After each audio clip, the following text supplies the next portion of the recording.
Telangana governor దిష్ణుదేవ్ వర్మతో భేటీ అయ్యారు మంత్రి Seethakka. Mulugu municipality బిల్లుతో పాటు పెండింగ్లో ఉన్న ఇతర బిల్లులకు ఆమోదం తెలపాలని గవర్నర్ను కోరినట్లు చెప్పారు మంత్రి. ఆదిలాబాద్ అంశాన్ని గవర్నర్ దృష్టికి తీసుకువెళ్లామన్నారు. ఆదిలాబాద్, నాగర్ కర్నూల్, చెంచు ప్రాంతాల్లో పర్యటించాలని గవర్నర్ను కోరినట్లు ఆమె చెప్పారు. అటు ములుగులో గ్రామాన్ని దత్తత తీసుకునే ఆలోచనలో గవర్నర్ ఉన్నారన్నారు ఆమె. దత్తత గ్రామాల లిస్టు గవర్నర్కు పంపినట్లు చెప్పారు.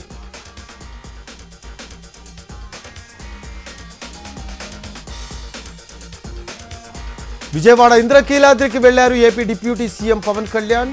ప్రాయశ్చిత్త దీక్షలో భాగంగా కనకదుర్గమ్మ ఆలయంలో ఆయన శుద్ధి కార్యక్రమం నిర్వహించారు. ముందుగా ఆలయ అధికారులు పవన్కు స్వాగతం పలికారు. ఆ తర్వాత పవన్ ఆలయ మెట్లను శుభ్రం చేశారు.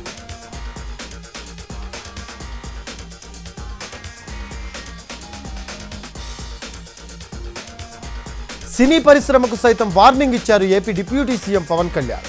సనాతన ధర్మం గురించి మాట్లాడితే పద్ధతిగా మాట్లాడాలని, లేదంటే మౌనంగా ఉండాలని అన్నారు. అంతేకాని అవాక్కులు చవాకులు పేలొద్దని హితవు పలికారు. తిరుమల లడ్డూపై జోకులేస్తారా అంటూ ప్రశ్నించారు ఆయన.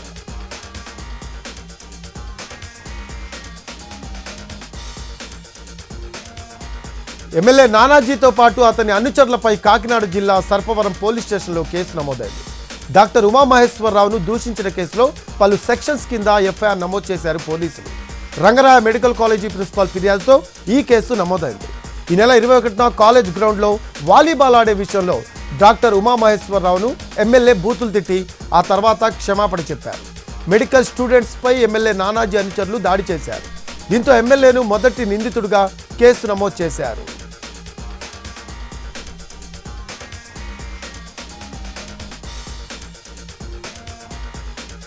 ముంబై నటి కాదంబరి జత్వానీ కేసులో A1 నిందితుడు కుక్కల విద్యాసాగర్ను కస్టడీకి ఇవ్వాలని పోలీసులు కోర్టులో పిటిషన్ దాఖలు చేశారు. ఈ కేసులో ఎవరెవరు ఉన్నారనే విషయాలు తెలుసుకోవాల్సి ఉందని 5 రోజులు కస్టడీకి ఇవ్వాలని పిటిషన్లో కోరారు. ఈ రోజు విచారణకు వచ్చే అవకాశం ఉంది. కస్టడీ సమయంలో చెప్పే వివరాలను బట్టి గత ప్రభుత్వ పెద్దల పాత్ర ఉంటే వారిని కూడా ఈ కేసులో నిందితుల జాబితాలో చేర్చే అవకాశం ఉంది. కస్టడీ అవసరం లేదని నిందితుడి తరపు లాయర్లు కూడా పిటిషన్ దాఖలు చేసే అవకాశం ఉంది.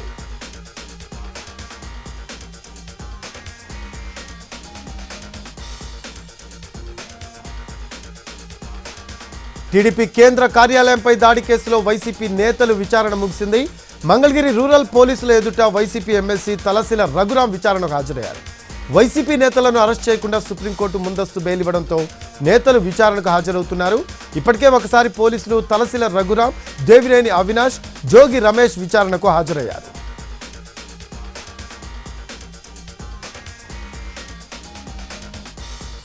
విశాఖ మున్సిపల్ కౌన్సిల్ సమావేశం రసాభసాగా మారింది. అధికార విపక్ష కార్పొరేటర్ల మధ్య మాటల యుద్ధం నడిచింది. కౌన్సిల్ సమావేశం ప్రారంభం కాగానే వైసీపీ కార్పొరేటర్లు మేయర్ పోడియాన్ని ముట్టడించారు. ఎమ్మెల్యేలు రఘురామకృష్ణమరాజు, పంతం నానాజీలపై చర్యలు తీసుకోవాలని డిమాండ్ చేశారు. ప్లకార్డులు ప్రదర్శించారు. దీనికి కౌంటర్గా టీడీపీ, జనసేన కార్పొరేటర్స్ నిరసన తెలిపారు. ఇరు వర్గాలు వ్యక్తిగత దూషణలకు దిగాయి. అసలు కౌన్సిల్కు సంబంధం లేని అంశాలను ఎందుకు ప్రస్తావిస్తున్నారు అని టీడీపీ, జనసేనలు ప్రశ్నిస్తున్నాయి. ఇటు వామపక్ష కార్పొరేటర్లు స్టీల్ ప్లాంట్ ప్రైవేటీకరణకు వ్యతిరేకంగా నినాదాలు చేశారు.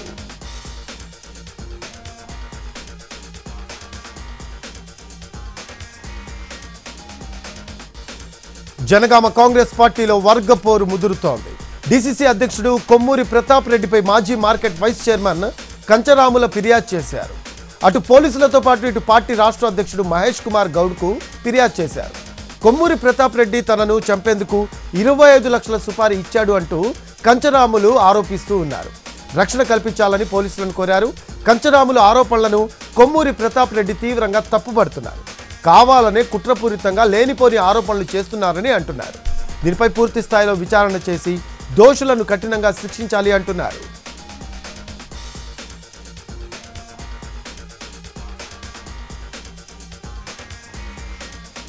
కాళేశ్వరం కమిషన్ ముందు విచారణకు హాజరయ్యారు మాజీ ఇంజనీర్స్. విచారణలో కీలక విషయాలు బయటపడ్డాయి. ఉన్నతాధికారులకు తెలియకుండా తిరుపతిరావు అనే అధికారి ఏజెన్సీలకు 1600 కోట్లు బ్యాంకు గ్యారంటీలు ఇచ్చినట్లు కమిషన్ ముందు ఒప్పుకున్నారు ఇంజనీర్లు.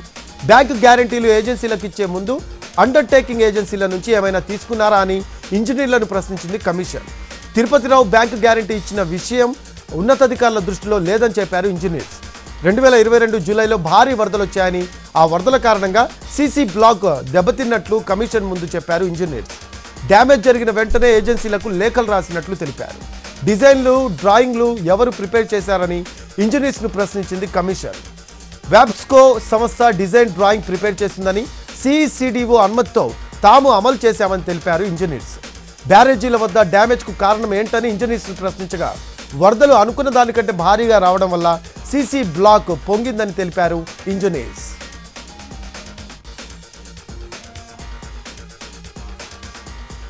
లైంగిక వేధింపుల కేసులో జానీ మాస్టర్ కస్టడీ పిటిషన్పై నేడు విచారణ జరగనుంది. జానీ మాస్టర్ను 5 రోజుల కస్టడీకి కోరారు నార్సింగి పోలీసులు. పోక్సో కేసు కావడంతో రంగారెడ్డి జిల్లా కోర్టులో కస్టడీ పిటిషన్ దాఖలు చేశారు. మరోవైపు బెయిల్ మంజూరు చేయాల్సిందిగా పిటిషన్ దాఖలు చేశారు జానీ మాస్టర్. అటు బెయిల్ పిటిషన్పై వాదనలు రేపటికి వాయిదా వేసింది రంగారెడ్డి కోర్టు.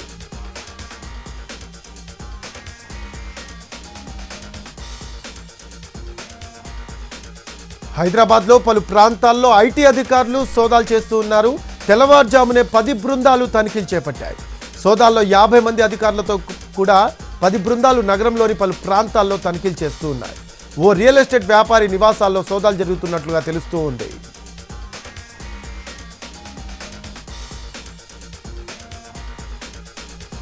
కృష్ణా జిల్లా మచిలీపట్నంలో అధికారులు ఆక్రమణల తొలగింపుకు దిగారు. కుమ్మరిగూడెంలో పోరంబోకు స్థలంలో ఆక్రమణలు తొలగించారు. ఆక్రమణదారుల అధికారుల మధ్య వాగ్వాదం నెలకొంది. ఇంట్లో సామాను కూడా తీసుకునే అవకాశం లేకుండా ఇళ్లు పడగొడుతున్నారని వారు ఆరోపిస్తున్నారు. ఇటీవల వరదలకు కారణం ఆక్రమణలే అని గుర్తించిన అధికారులు వాటిని తొలగించే పనిలో పడ్డారు. వర్షపు నీరు వెళ్లే దారి లేకుండా వీటిని కట్టినట్లుగా చెబుతూ ఉన్నారు అధికారులు.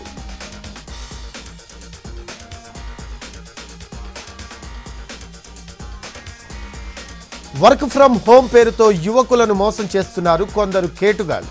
ఇందుకోసం ఇన్స్టాగ్రామ్ను వేదిక చేసుకుంటున్నారు. ఇంట్లో కూర్చుండే నెలకు 50,000 రూపాయలు సంపాదించవచ్చని నిరుద్యోగులకు వలవేసింది ఓ ఆన్లైన్ ముఠా. అందమైన యువతులతో వీడియో సందేశాలు పంపి యువతను ఆకర్షిస్తున్నారు.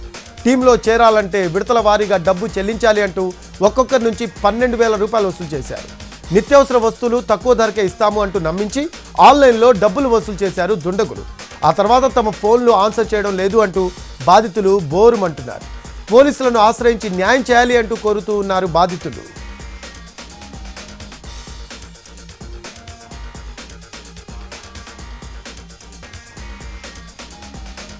అనంతపురం జిల్లా కనకల్ మండలంలోని హనకన్ హాల్లో అర్ధరాత్రి శ్రీరామాలయంలో రథానికి నిప్పు పెట్టారు కొందరు దుండగులు. స్థానికులు వెంటనే గమనించి మంటలను ఆర్పివేశారు. అయినప్పటికీ సగానికి పైగా రథం కాలిపోయింది.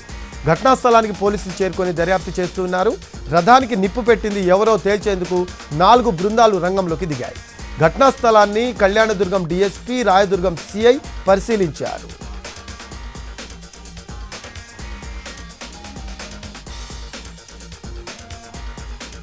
అల్లూరి జిల్లా మారేడుమిల్లి జలతరంగిడి జలపాతంలో కొట్టుకుపోయిన మెడికల్ విద్యార్థి హర్దీప్ కోసం గాలింపు కొనసాగుతోంది.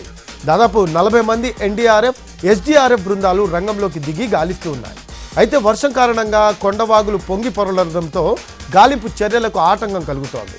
అటు మారేడుమిల్లి టూరిజాన్ని కూడా తాత్కాలికంగా నిలిపివేశారు అధికారులు. మరోవైపు విహారయాత్రకు వచ్చి కుమారుడు గల్లంతు కావడంతో కన్నీరు మున్నీరుగా విలపిస్తూ ఉన్నారు హర్దీప్ తల్లిదండ్రులు.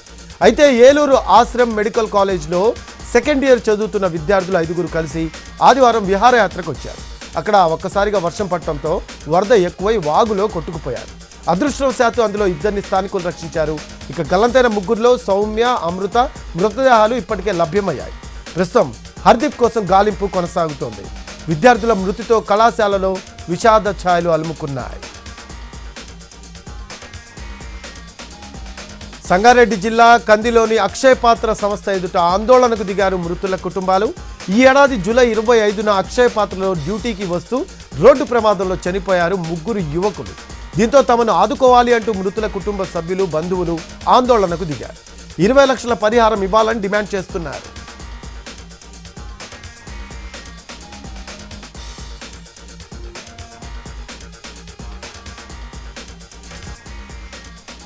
హైదరాబాద్ మల్లంపేటలో దోపిడీ దొంగలు రెచ్చిపోయారు. ఓ ఇంట్లోకి చొరబడి మహిళను దారుణంగా హత్య చేశారు.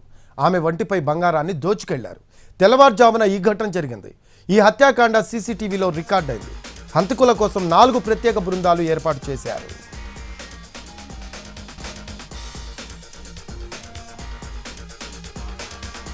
హైదరాబాద్ శివారుల్లో దోపిడీ దొంగలు రెచ్చిపోతున్నారు. శామీర్పేట్ పోలీస్ స్టేషన్ పరిధిలోని జగ్గంగూడ గ్రామంలో దొంగలు వృద్ధురాలిపై దాడి చేసి 10 తులాల బంగారం ఎత్తుకు వెళ్లారు. వృద్ధురాలి ఇంటి పక్కనే అద్దెకు ఉంటున్న భార్యాభర్తలిద్దరూ ఈ దొంగతనానికి పాల్పడ్డారు. ఇంట్లో బర్త్డే పార్టీ ఉందని వృద్ధురాలు రాములమ్మను ఇంట్లోకి పిలిచి ఆమె కాళ్లను చేతులను కట్టేసి నోట్లో గుడ్డలు కుక్కి ఆమె వంటిపై ఉన్న 10 తులాల బంగారాన్ని కొట్టేశారు. వారం రోజుల క్రితమే భార్యాభర్తలు అద్దెకొచ్చారని, ఇంట్లో సామాన్లు లేకపోతే వృద్ధురాలే సామాన్లు కొనిచ్చిందని స్థానికులు చెబుతున్నారు. సీసీ కెమెరాల్లో రికార్డైన దృశ్యాల ఆధారంగా దొంగల కోసం గాలిస్తున్నారు పోలీసులు.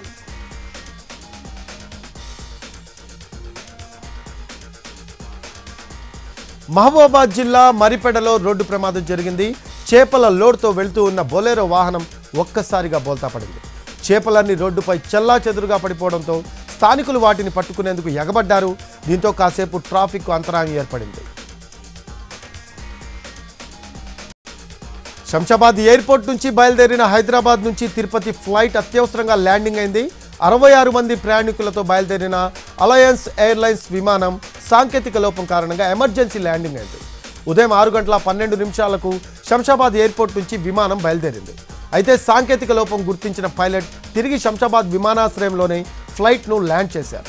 అటు సురక్షితంగా బయటపడటంతో ప్రయాణికులు ఊపిరి పీల్చుకున్నారు.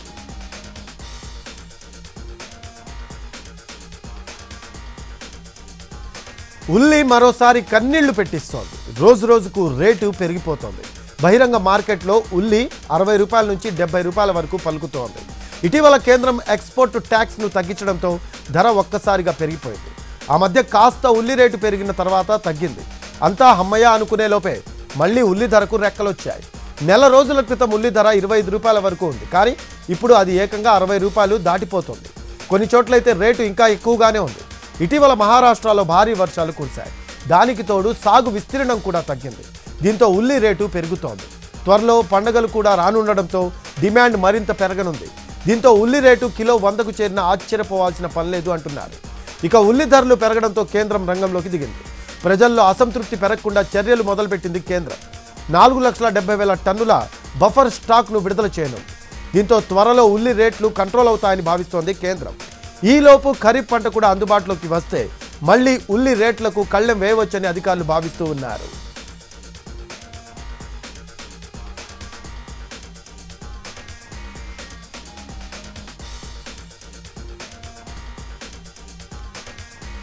మెదక్ జిల్లాలో మరోసారి ఏడుపాయల ఆలయం మూతపడింది. సింగూరు ప్రాజెక్టు నుంచి నీటిని విడుదల చేయడంతో అమ్మవారి ఆలయం ఎదుట ఉధృతంగా ప్రవహిస్తోంది మంజీరా నది. ఇంకా వరద ఎక్కువగా వచ్చే అవకాశం ఉండడంతో ముందస్తుగా ఆలయాన్ని మూసేశారు అధికారులు. అయితే రాజగోపురంలో అమ్మవారి ఉత్సవ విగ్రహానికి పూజలు కొనసాగుతున్నాయి.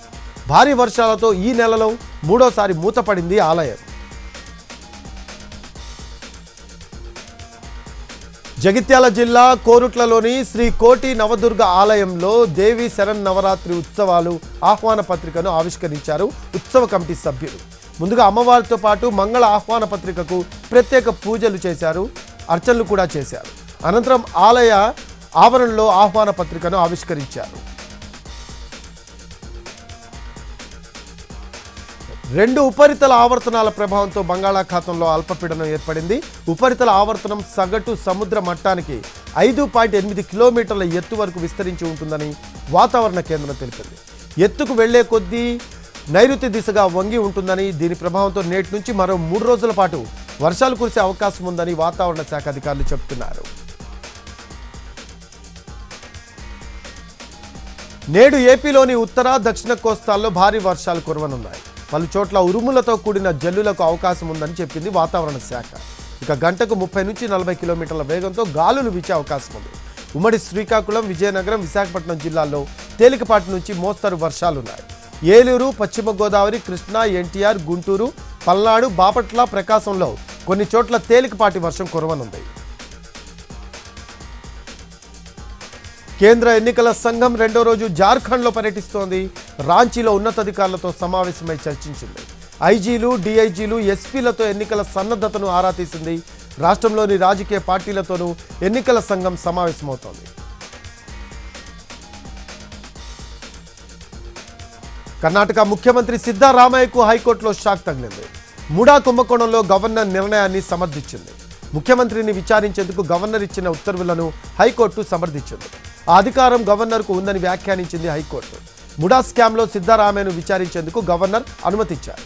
దీన్ని సవాల్ చేస్తూ సిద్ధరామయ్య హైకోర్టును ఆశ్రయించారు. మలయాళ నటుడు సిద్దికీకి కేరళ హైకోర్టులో చుక్కెదురైంది. లైంగిక వేధింపుల కేసులో సిద్దికీ దాఖలు చేసిన ముందస్తు బెయిల్ పిటిషన్ను హైకోర్టు తిరస్కరించింది. 2019 నుంచి ఓ నటి తనపై ఆరోపణలు చేస్తుందని సిద్దికీ కోర్టుకు తెలిపారు. తనపై ఆరోపణలకు సంబంధించి ఎలాంటి ఆధారాలు లేవని వాదించారు. అయితే కోర్టు ఆయన వాదనలను తిరస్కరించింది.